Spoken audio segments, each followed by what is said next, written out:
All right.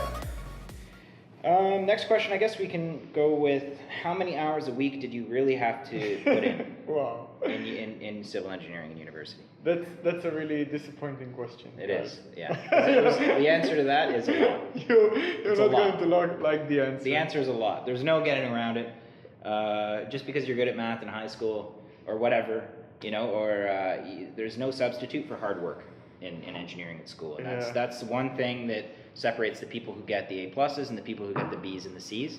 Is the people who put the A pluses in, they put the work in. After the lecture, they're going home, they're reviewing the lecture, they're cementing it in their brains. On the weekends when their friends are out partying, and the A plus engineering students are at the library and they're putting the time in, and they're doing their practice problems, and they're furthering their understanding. And those are the guys and girls who are getting good internships. They're getting lab positions, and they're getting paid for research. Yeah. And then eventually that's leading to them getting a job. And it's never over. Like, don't really think that it will be over at some point. Like, the first year is hard, and the second year is hard, and the third year is really hard, and the fourth year, it's like, yeah, it just gets harder. You really have to put in the hours. There's no way around it. Work hard. No excuses. No substitutes. Get in there and don't just watch our videos. Yeah, don't watch our videos. We always say that. Get to work. What was the biggest change between university and high school? That's a good one.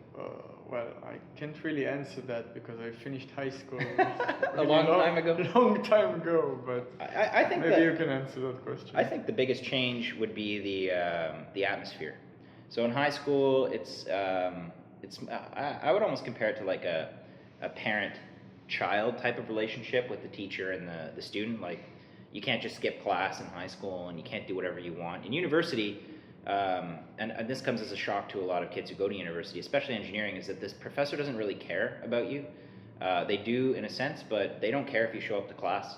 They don't care if you don't show up to the exam. You can show up to nothing and fail the course, and that's it. You failed, and no one's gonna come after you, making sure that you're doing your homework or anything.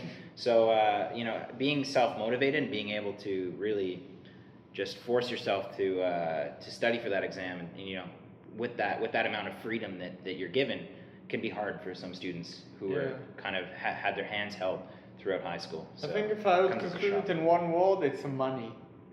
a lot of money. I mean, we're from Canada. You can see by Fred's hat. Yeah, we're Canadian here. And the university costs a lot of money, and if you fail a course, it's a lot of money, and it's money that you pay. It's time that you will work to get that money. So that's a real difference for me. Then in high school, everything you work, but in university, every time you fail, you will pay a lot of money. It's true. Yeah. Nobody wants to fail. Nobody wants to wait another year. Nobody wants to do it. For us, it's about $1,000 for another course. Yeah. If you fail it, and subscribe. Like and subscribe. Watch our commercials. Come on, turn your ad block off. Okay? We need to pay for tuition. It's expensive over here. Okay, guys. All right. So, next question, quick one. If you could go back to school, would you pick something else, or would you pick another university topic or program? No, probably not. I wouldn't either. I love engineering. I love the kind of objective sciences. I love I just love it, man. I don't think I could do like a feelings-based degree. Could you? No, probably like civil. Like really in civil, everybody laughs about us at the end because of it. But it's true. Like in civil, you actually play with sand. You actually find yourself like you're like a kid in the sandbox. You're like playing, like making cement. You're like making soil cement. You're casting. You're blowing up concrete in the lab. It's cool. It's amazing, actually. Like compared to anything else. Just 2 more questions here, guys. Did you enjoy your studies? I did. No. All right. It's a matter of perspective, I would say. Sure. Like, you enjoy what you learn. Yeah. But it's you don't enjoy so many hours. Yeah. Like nobody really enjoys sitting alone for a week studying. Like. Fair enough. Yeah, that part's a little bit tough, but it builds your character. Yeah. We'll put it that way. Well, agree to not agree. Yeah. Fair enough. Yeah. We'll have a chat after this video about that. Last one, did you have any time to participate in extracurricular school activities like clubs and?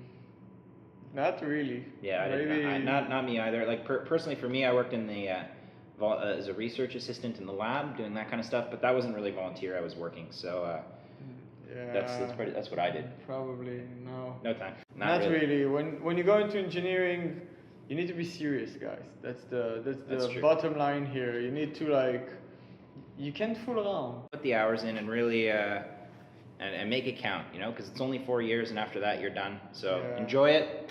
I think that's it for those questions. Okay. All right, guys. So hey, thank you very much. Hope you enjoyed this video. Hope you got something out of it. Those are just some questions that either we've heard from the people in our class, or you guys have sent us, or we've seen in videos. So we thought we'd have a fun video here. Okay, guys. Thanks. Take care, eh?